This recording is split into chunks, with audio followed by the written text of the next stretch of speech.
Tragedies involving great loss of life are almost always thoroughly investigated and documented in order that the same tragedy is not needlessly repeated. However, this is not always the case. In today's story, I'll look at an incident that has a shockingly high death toll, and yet even some of the basic facts surrounding this tragedy seem to be in doubt. It's India's worst rail accident, the Bihar derailment disaster. Back when I was a young man with few possessions and even fewer responsibilities, I embarked upon a round-the-world trip with my wife. Part of this trip included 7 months spent travelling around India, travelling mostly by bus and train. Now, I admit I hated travelling on the buses, but I loved travelling by train. In India you can get almost anywhere by train, and they're a great way to meet people.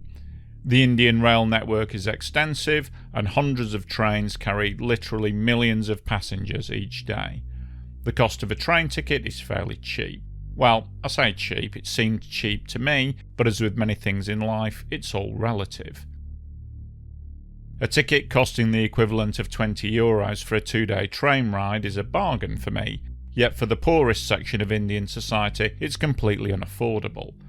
As a result, many people opt to travel for free, sitting on the carriage roofs and clinging to the sides of trains, leading to situations of the trains being hopelessly overcrowded. And when disaster strikes, it does so with a magnitude which is almost unheard of in comparison to rail accidents from other parts of the world. India's deadliest rail accident, and possibly one of the deadliest rail accidents of all time, occurred on June 6, 1981. The 9-car passenger train, the 416 Downline as it was known, was running between Mansi and Saharsa in India's northern Bihar state. The train was fully booked. It was carrying 4 wedding parties, but, as usual, it was filled beyond capacity and was overloaded with hundreds of extra ticketless passengers. The low estimate puts the number on board at around 800, and at the upper end it's possible that around 1,200 people may have been on board. The weather that day was appalling, with continuous heavy rain due to a tropical cyclone. This rainfall had swollen the rivers, muddied the roads, and caused disruption and delay across the whole of Bihar state.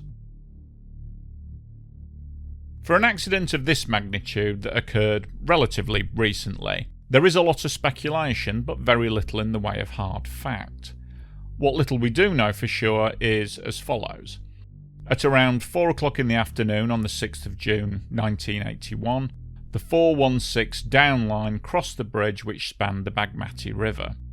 At this point, for reasons which remain unclear, the train derailed, and 7 of the 9 carriages plunged into the swollen river. With water levels being much higher than normal, the carriages were completely submerged. Those who were riding on the roof, or who were somehow able to escape from the submerged cars, were simply swept away by the rushing water. Rescue teams were hours away from the scene of the disaster, and the survivors, those who were lucky enough to be in the rear 2 carriages, could do nothing but remain in place and wait for the authorities to respond. By the time the authorities were able to get to the scene, it was clear that this would be a recovery operation and not a rescue.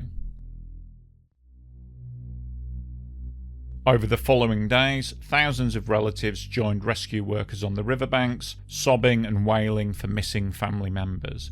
Nets were spread out across the river to try and catch bodies swept downstream by the current, and loudspeakers announced a reward of $3 for each body that was recovered by the villagers, although many of them were unwilling to help due to the Indian caste system, where only members of a certain caste are supposed to handle human remains.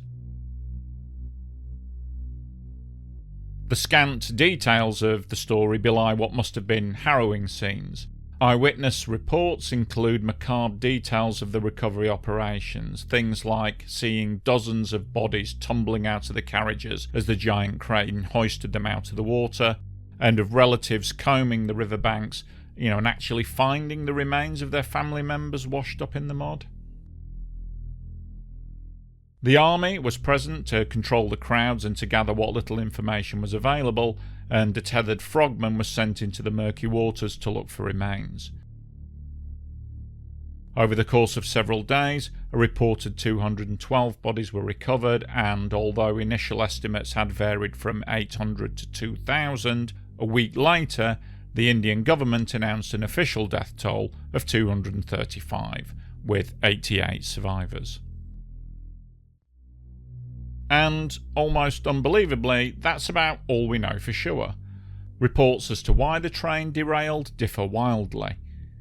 Initial official reports stated that the train had literally been blown off the bridge by the cyclone, but this seemed very unlikely as nearby huts and haystacks were still standing.